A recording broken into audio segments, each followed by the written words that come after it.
we need to steer away from emotional generalizations, and that's what I have here, the conspiracy.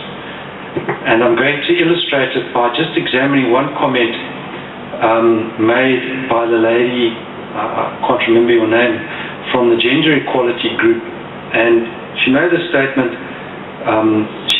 women are unlikely to own a firearm, and it's that type of statement that I think lacks thought and analysis of the facts. I can't see Nadine is here. Nadine is most certainly a firearm owner. My wife is a firearm owner, and my senior associate, who is female in my practice, is a firearm.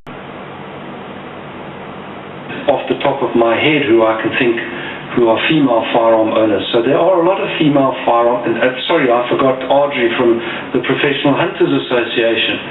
And I also hunt with a lady who is a firearm owner and a huntress. So to say that this is very much a male or a macho phenomenon is incorrect.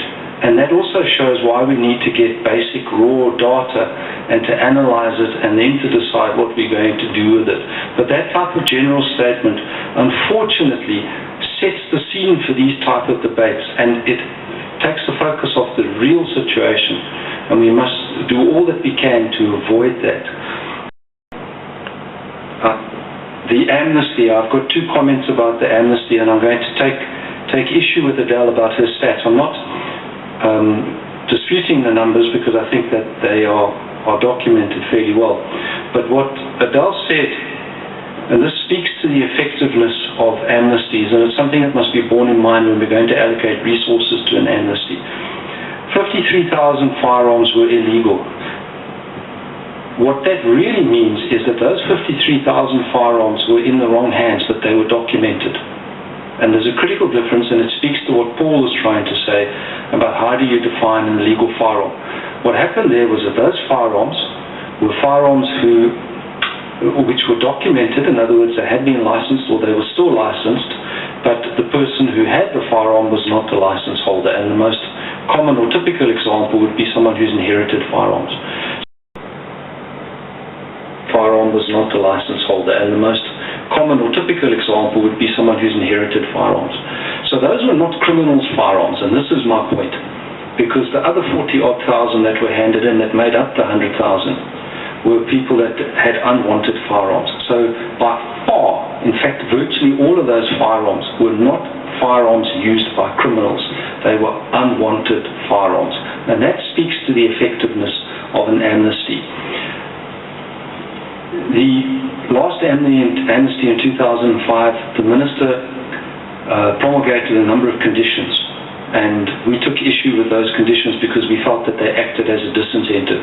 And those conditions required the recording of the person who handed the firearm in, the details of the firearm, and the firearm needed to go for ballistic testing. So the end result is that if I've committed an offense with a firearm, I'm not going to go and hand it into the police and effectively convict. And so the comment of the general, the Firearms Control Act already contains a provision that says it is a very serious offense to know about an unlicensed or illegal firearm and not report it. My call to everybody is go back into the communities that you come from and tell your members to report those illegal firearms. And those people must be prosecuted. Let's start with the basics. Thank you. And so the comment of the general, the Firearms Control Act already contains a provision that says it is a very serious offense to know about an unlicensed or illegal firearm and not report it. My call to everybody is go back into the communities that you come from and tell your members to report those illegal firearms. And those people must be prosecuted. Let's start with the basics. Thank you.